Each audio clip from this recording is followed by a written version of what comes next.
Om Namo Bhagavate Vasudevaya.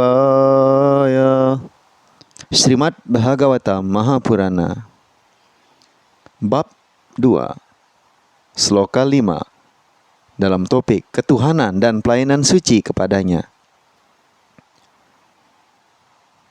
Munaya Shadu Pristoham Bhavadvirlokamanggalam Yat Krita Krishna Samprasno Yenatmasu Prasidati. Artinya, wahai para resi, pertanyaan-pertanyaan yang benar telah kalian ajukan kepadaku. Pertanyaan-pertanyaan kalian merupakan pertanyaan yang pantas karena pertanyaan-pertanyaan itu berhubungan dengan Tuhan Sri Krishna. Dengan demikian, relevansinya sangat kental pada kesejahteraan dunia. Hanya pertanyaan-pertanyaan seperti inilah yang dapat memuaskan sang diri sepenuhnya. Penjelasan dari Yang Maha Berkarunia, Esi Bhaktivedanta Swami Prabhupada. Telah dinyatakan dalam buku ini bahwa kebenaran mutlak akan dikenal dalam Bhagavatam. Karena itu, pertanyaan para resi di Naimisaranya tepat dan benar. Sebab pertanyaan-pertanyaan itu berhubungan dengan Krishna, personalitas Tuhan yang Maha Esa, kebenaran mutlak. Dalam Bhagavad Gita, bab 15 sloka 15, Tuhan yang Maha Esa menyatakan bahwa dalam seluruh Weda tiada sesuatu pun selain dorongan untuk mencari Dia, Tuhan Sri Krishna. Jadi pertanyaan yang mengemuka menyangkut Sri Krishna adalah hakikat dari semua pertanyaan di bidang Weda. Seluruh dunia dipenuhi pertanyaan dan jawaban. Burung, hewan, dan manusia semua bersibuk dalam urusan tanya jawab yang tiada henti-hentinya. Di pagi hari burung-burung ngoceh di sarangnya, sibuk dengan tanya jawab. Lalu di sore hari mereka kembali pulang dan sibuk dengan tanya jawab. Manusia sibuk dengan pertanyaan dan jawaban, kecuali pada waktu ia sedang tidur nyenyak di waktu malam. Para pengusaha di pasar disibukkan oleh pertanyaan dan jawaban. Demikian pula para pengacara di pengadilan dan para siswa di sekolah-sekolah dan perguruan tinggi. Para anggota legislatif di parlemen juga sibuk dengan dialog dan diskusi. Para tokoh politik serta utusan pers juga semua berburu sibuk dengan pertanyaan dan jawaban seumur hidup mereka. Mereka sama sekali belum puas. Sang roh hanya dapat dipuaskan melalui pertanyaan dan jawaban yang menyangkut pelajaran tentang Krishna. Krishna adalah Tuan, kawan, ayah, putra, dan kekasih kita yang paling intim. Setelah melupakan Krishna, kita sudah menciptakan begitu banyak objek tanya jawab. Tetapi tidak satu pun di antaranya yang mampu memuaskan diri kita sepenuhnya. Segala hal selain Krishna hanya memberikan kepuasan temporer. Jadi jika kita menginginkan kepuasan sempurna, kita harus menyukai pertanyaan dan jawaban tentang Krishna. Kita tidak dapat hidup selama sesaat pun tanpa menerima pertanyaan dan tanpa menjawab. Oleh karena Srimad Bhagavatam menyangkut pertanyaan dan jawaban berhubungan dengan Krishna, kita dapat memperoleh kepuasan tertinggi hanya dengan membaca dan mendengar sastra suci itu. Hendaknya orang mempelajari Srimad Bhagavatam dan mencapai penyelesaian secara total terhadap segala masalah yang menyangkut soal-soal sosial, politik, maupun keagamaan. Srimad Bhagavatam dan Krishna adalah jumlah keseluruhan segala hal. Selanjutnya, sloka 6. Bab 2, sloka 6. Sewai pumsam parodharmo yato bhaktir adok saji ahai tuki apratihata yayat masu prasidati. Artinya, kedudukan tertinggi dharma bagi seluruh manusia ialah dharma yang memungkinkan manusia mencapai pelayanan suci kepada Tuhan yang transendental. Pelayanan suci tersebut harus bebas dari tujuan material dan langgeng, tidak terputus guna memuaskan sang diri secara sempurna. Dalam pernyataan ini, Sri Sutta Goswami menjawab pertanyaan pertama yang diajukan oleh para resi di Naimisaranya. Para resi meminta agar beliau meringkas segala jenis kitab suci dan mengemukakan bagian yang paling hakiki agar orang yang sudah jatuh atau orang awam dapat mulai menghayatinya dengan mudah. Weda menetapkan dua jenis dharma bagi manusia. Dharma pertama disebut pravriti marga atau jalan kenikmatan panca indera atau nafsu. Sedangkan yang satunya lagi disebut nivriti marga atau jalan pelepasan ikatan duniawi. Jalan pemuasan nafsu bersifat lebih rendah dan jalan kurban suci demi maksud tertinggi adalah lebih tinggi. Kehidupan duniawi makhluk hidup adalah keadaan sakit dari kehidupan yang asli. Kehidupan yang asli adalah kehidupan spiritual atau kehidupan Brahma Buddha. Keadaan kehidupan yang kekal, bahagia, dan penuh pengetahuan. Kehidupan duniawi itu bersifat sementara, ilusif, dan penuh kesengsaraan. Tiada bahagianya sama sekali. Yang ada hanyalah upaya meredakan kesengsaraan, sebuah upaya sia-sia, dan bila kesengsaraan berhenti sejenak, maka secara keliru itulah yang disebut kebahagiaan. Karena itu, jalan menuju ke arah kemajuan kesenangan duniawi, kesenangan temporer, dan menyedihkan serta membuat berkhayal itu adalah jalan yang lebih rendah. Namun, pelayanan bakti kepada Tuhan Yang Maha Esa yang mengantarkan seorang sampai pada kehidupan kekal, penuh kebahagiaan dan pengetahuan, disebut sifat dharma yang lebih unggul. Hal ini kadang-kadang menjadi terkontaminasi jika tercampur sifat yang lebih rendah. Misalnya, mulai melakukan pelayanan bakti demi keuntungan duniawi, tentu merupakan rintangan terhadap jalan kemajuan pelepasan ikatan. Pelepasan ikatan atau pengendalian diri demi kesejahteraan tertinggi, tentu suatu kedudukan yang lebih baik ketimbang kenikmatan dalam keadaan sakit material.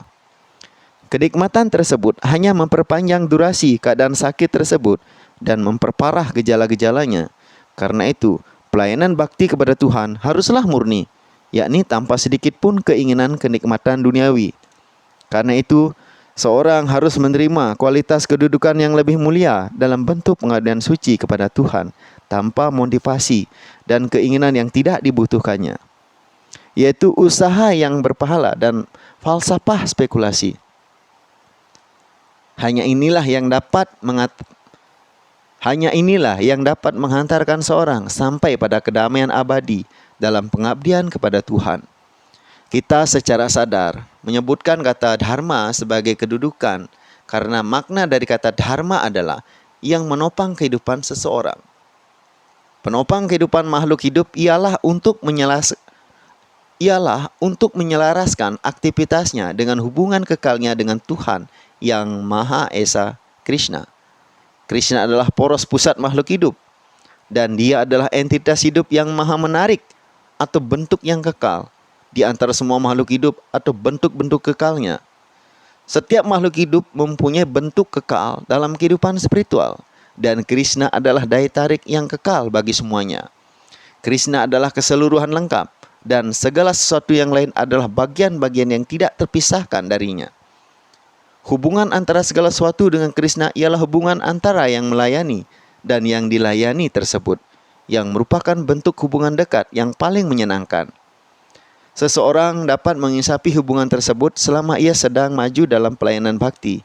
Semua orang sebaiknya menekuni pelayanan bakti kepada Tuhan, bahkan selama ia masih terikat dalam kehidupan duniawi ini. Pelayanan bakti itu berangsur-angsur akan memberikan petunjuk menuju kehidupan yang asli dan menyenangkan hati orang yang melakukannya sampai ia puas secara sempurna.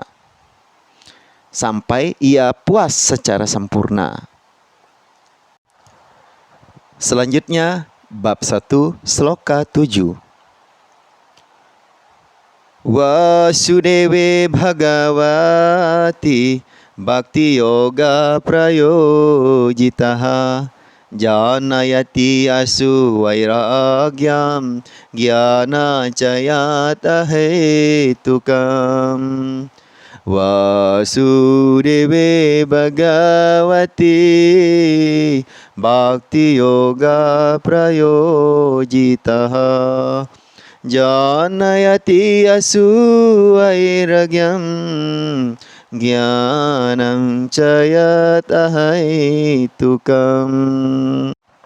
Artinya, dengan melakukan pelayanan bakti kepada personalitas tertinggi Tuhan Yang Maha Esa Sri Krishna, seseorang segera memperoleh pengetahuan tanpa sebab dan ketidakterikatan terhadap dunia. Penjelasan dari Yang Maha Berkarunia, A.C. Bhaktivedanta Swami Prabhupada. Orang yang beranggapan bahwa pelayanan bakti yang ditujukan kepada personalitas Tuhan Yang Maha Esa Tinggi,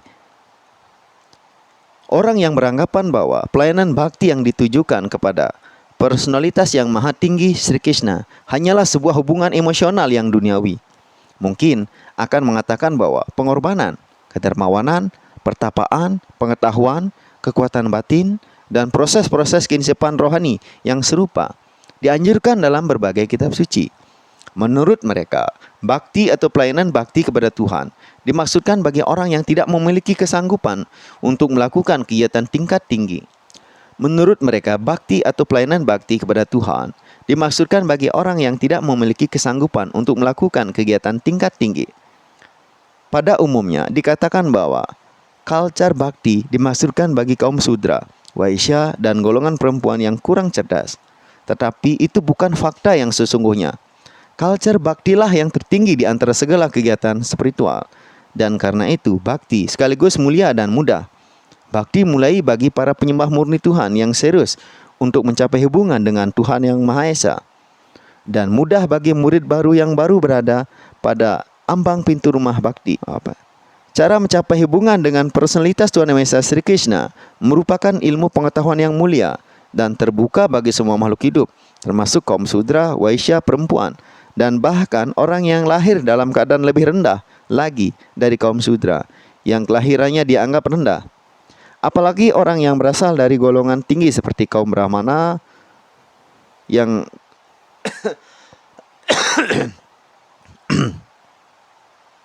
apalagi orang yang berasal dari golongan tinggi seperti kaum Brahmana atau kaum intelektual yang kredibel, serta raja-raja agung yang sudah insaf diri. Kegiatan tingkat tinggi lainnya juga dijuluki kurban suci. Ritus-ritus sakral, kedermawanan, pertapaan, dan sebagainya adalah semua unsur-unsur pendamping yang mengikuti culture bakti yang suci dan ilmiah. Prinsip-prinsip pengetahuan dan ketidakterikatan adalah dua unsur yang penting pada jalan keinsapan spiritual. Seluruh proses spiritual mengantarkan seorang kepada pengetahuan yang sempurna tentang segala sesuatu yang bersifat material dan spiritual. Hasil pengetahuan yang sempurna tersebut ialah bahwa seorang menjadi bebas dari ikatan terhadap kasih sayang material, duniawi, dan menjadi terikat terhadap kegiatan spiritual rohani. Menjadi bebas dari ikatan keduniawian bukan berarti tidak aktif sama sekali, seperti anggapan orang yang kurang berpengetahuan. Naes karma berarti tidak melakukan kegiatan-kegiatan yang berpahala, yang baik ataupun buruk. Meniadakan bukan berarti meniadakan bentuk yang positif. Meniadakan hal yang tidak dibutuhkan bukan berarti mengeliminir.